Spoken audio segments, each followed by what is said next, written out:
పర్లే bus bus bus వినబడుతుందిగా. ఎవరైనా కొంతమంది రైతులతోని మాట్లాడించిన తర్వాత నేను మాట్లాడతా.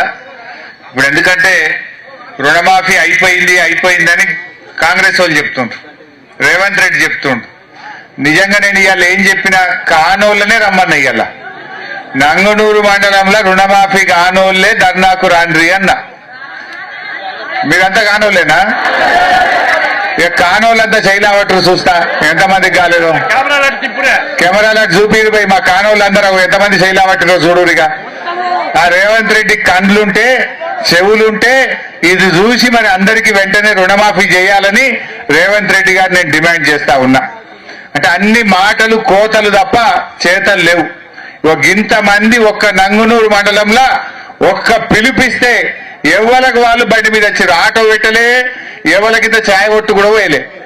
ఎవరిని వాళ్ళు స్వచ్ఛందంగా రుణమాఫీ కాని వాళ్ళు రాండ్రిల్లా అంటే అందరం లేదు. సో చాలా సంతోషం. చేయిలు దించండి.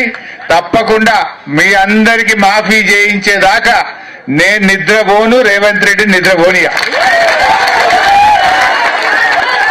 ఇప్పుడు